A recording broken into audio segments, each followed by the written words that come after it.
Gente, a briga política hoje, ela está basicamente nas redes. E embora ela não seja, a gente está demonstrando aqui que o debate não é muito baseado em fatos, que isso é uma questão muito complexa, decidir quem sai de lá, como, coloca ou não coloca na lista. Quando chega na briga das redes, o que são narrativas vão se tornando verdade na cabeça das pessoas. E aí, o que a gente fez, Iuri? Pediu a Quest para fazer um levantamento para tentar entender quem é que está vencendo a briga nas redes sociais, entender essa movimentação. Por que é importante entender isso? Porque isso vai consolidando a imagem dos políticos e se transforma em votos lá na frente. O que a gente conseguiu monitorar, Iuri? Olá, Raquel, boa tarde para você, para quem está aqui com a gente no 360. Os dados que a Quest levanta envolvem não só redes sociais, né, as plataformas mais usadas nessa batalha de narrativas, mas também os sites de notícias e as buscas no Google. E é o que a gente vai mostrar aqui no nosso telão, o que aconteceu ao longo dessa dinâmica. O que essa arte mostra? Um predomínio ali ao longo da tarde de ontem das mensagens associadas à questão dos brasileiros em Gaza ao presidente Lula, uma participação muito na margem ali ligada a Jair Bolsonaro, e depois, ao longo da noite desta madrugada e ao longo do dia de hoje, o levantamento se encerrou aí às 3 da tarde, Bolsonaro conseguindo ocupar um espaço, chegando aí até 36% contra 64%, arredondando 1/3 e 2/3 da disputa, né?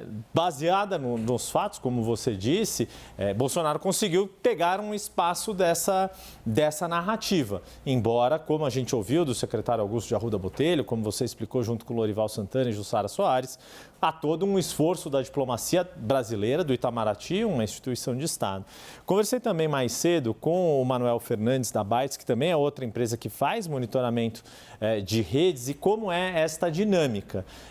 Como o bolsonarismo, embora debilitado, sem ter a máquina do governo, que foi quando consolidaram o seu jeito de fazer comunicação, eles aproveitam brechas desse tipo de poder inserir Bolsonaro nesse debate e conseguir ocupar esse espaço. A máquina de comunicação do PT mais tradicional, entre aspas, com uma lógica mais baseada na comunicação mais tradicional, leva algum tempo para reagir ou é surpreendida com esse tipo de situação. Mas eu tenho visto muito fortemente também várias postagens ligadas ao PT e associando o Lula. Não é uma coisa que vem diretamente, mas tem muita postagem do Planalto, do ministro Paulo Pimenta capitalizando. Sim, mas até de certa forma, o que eu ouvi agora, por exemplo, nessa questão com a deputada Gleisi Hoffmann, o deputado Lindbergh Farias também reagiu à postagem do Bolsonaro. Foi uma resposta. Você tem razão quando fala que ao movimento do bolsonarismo. Mas eles estavam com um movimento pregresso o governo, de capitalizando. Sim. Quando se confirmou a notícia, porque é papel do governo noticiar uma negociação que ele estava fazendo e dizer: conseguimos a autorização, a liberação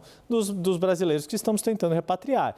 E a gente já mostrou na pesquisa Genial Quest de avaliação de governo que, de fato, a ação de repatriação de brasileiros do conflito, seja saídos de Israel, seja esses que ainda estão na faixa de Gaza, essa era a ação mais bem vista pela opinião pública em relação ao conflito da atuação do governo. Então não havia uma crítica, o governo bomba isso. Exato, havia uma crítica à postura do governo em relação ao Hamas. Por exemplo, a resistência em classificar o ataque do Hamas como um ataque terrorista. Isso causou um prejuízo de imagem ao governo. Mas toda a ação de governo para repatriar os brasileiros, desde o início do processo, meio que compensa é visto como o prejuízo positivo. de imagem com o Hamas. O que você diz é que quando o bolsonarismo entra em cena tentando roubar espaço, aí o governo tem dificuldade para reagir. Exato, demora para conseguir a reação. Tanto que a gente vê que ficou à noite e de manhã e depois ainda você vê que tem ainda uma dificuldade nessa resposta. As respostas assim, de líderes do PT vieram hoje de manhã. Mas ainda assim a narrativa da participação do Bolsonaro é tão inverossímil que ela não consegue avançar. E como é que funciona essa dinâmica de narrativas, né? Geralmente, esse tipo de recorte costuma ser disparado primeiro em aplicativos de mensagens, WhatsApp, Telegram, que é muito forte do bolsonarismo, desde antes de Bolsonaro ter sido eleito presidente. Depois chega às redes sociais abertas, ou às vezes vai no movimento paralelo, o que é publicado na rede aberta depois é recortado para ser espalhado nas mensagens. E o último passo é chegar, por exemplo, nas buscas do Google. Então, quem for fazer uma busca de Google Trends agora vai ver que muitos dos termos associados a Bolsonaro têm a ver com Gaza e, pasmem, Prêmio Nobel da Paz. Porque também foi uma dos discursos do bolsonarismo. Bolsonaro ajudou a resgatar os brasileiros em Gaza, logo ele poderia ter o seu nome colocado para disputar o Prêmio Nobel da Paz. Lembrando que isso é uma tese há muito tempo defendida pelos petistas em relação ao presidente Lula desde o primeiro que querem o Prêmio mandatos. Nobel da Paz para Lula e vamos combinar que não está em consideração, por enquanto, para nenhum dos dois. Não, aí cada um escolha o seu Nobel de preferência, seja do Brasil, seja de outros países.